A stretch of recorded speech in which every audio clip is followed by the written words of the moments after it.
I have worked here for about 30 years, long enough to see all the problems with it. It's an emerging community. It hasn't got a very big residential content. The flats you saw earlier, quite a large number of people there, but they're confined to perhaps a third of the total area. It needed a very clear policy to redefine it as a city centre with potential of being a very well regenerated area. You don't expect it to be just a housing estate. It should be much more of a place where there is an intense bringing together of people, and where do people converse? It's interesting. I do feel about this whole project that it has been much more a political message than almost anything else.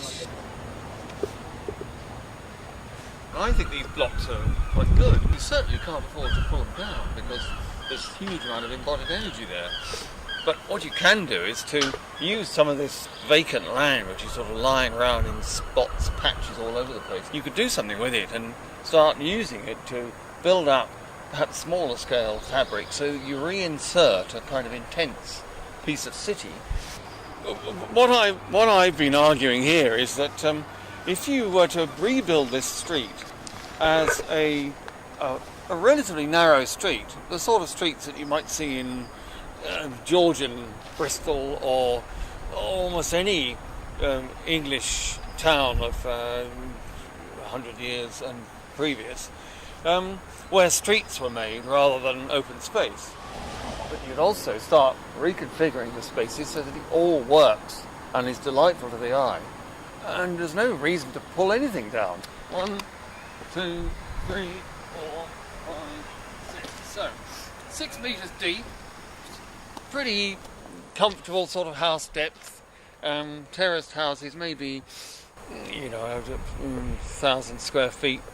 A modest size house, but you have it on 3 stories, and you got something which is quite usable and can support families and smaller units.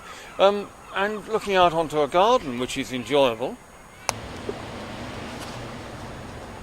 We've got to have a rigorous range of house types and sizes. We've got to have families as well as, and from all ranges of societies, wealthy, not so wealthy, poor, people from ethnic minority groups, from cultural different backgrounds. We've got to have that range because that's the only way you make communities work very thoroughly. If they cover the whole spectrum rather than being ghettos.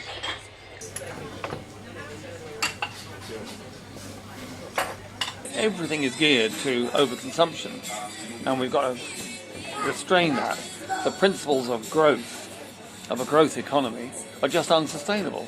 We should be finding a way of getting people to and from work which doesn't rely on long distance travel. Even if it's only 4 or 5 miles, it's still far too far. People should be walking to work and cycling to work.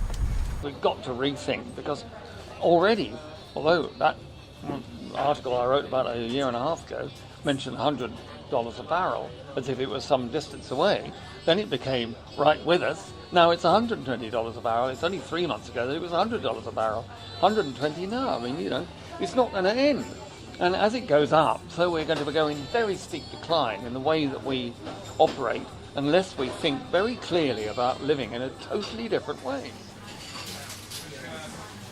Everyone is going to have to moderate the way that they live and change it upside down to believing and realising that actually the biggest and most important thing is quality of life. Not how much you've got, how much you earn and how much you can spend, but actually how much you enjoy each other's company.